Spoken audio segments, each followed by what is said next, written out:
Roundup kills basically everything except this high grass outside, which is needs stronger strength Roundup or a different chemical altogether.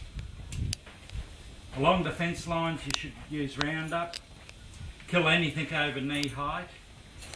The biggest problem I have here with people using sprays is that they want to kill everything, and that only means that in a few weeks' time you're going to have bare soil and you're going to have weeds coming back.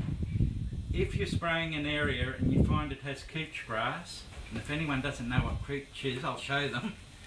If you've got fine leaf couch grass, it only grows 6 to 12 inches high, leave it.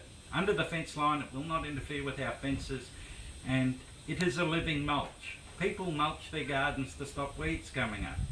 Whether you have 6 inches of living grass or whether you've got 6 inches of dead grass, it still acts as a mulch. It suppresses weed growth because the seeds don't get any light to germinate.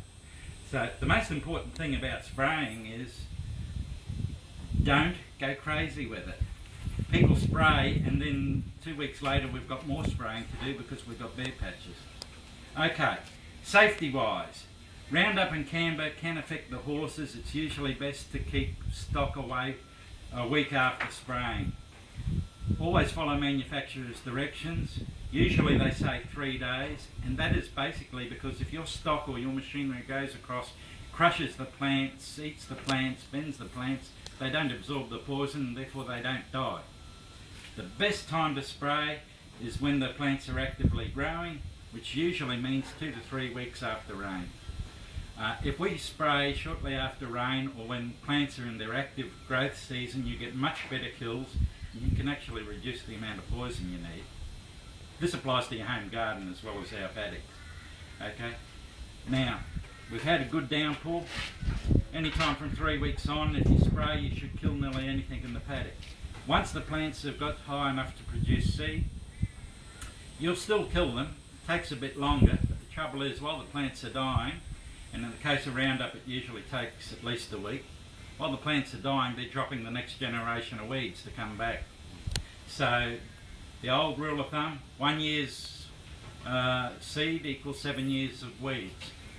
Okay, now if I can't get any other message through, when you're spraying, if it looks like a grass that the horses eat and it's not over knee height, leave it alone. The camber and amicide and all the other sprays are selective. They don't kill grasses. So you'll go through and anything with a wide leaf, whether it be your spear thistle, Scotch thistle, whether it be cestrum, lantana, poisonous plants, they usually kill them or slow their growth rate. There. Okay, that's a lovely weed. That's a woody weed, Sideratusha. This thing here is actually Phasey bean, and that's a legume. Want it in the paddock if we can possibly get them. I'll show you one that has flowers on it. But anything that has a pea-type flower is usually good because if the horses don't eat it, it puts nitrogen in the soil.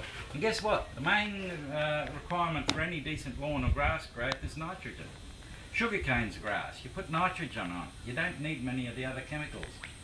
And the more nitrogen going into our soil, the more pasture we have. And the more pasture, the less feed bills people have got to pay, or the more members we can have adjusted on the grounds. Okay, now moving over to the chemicals.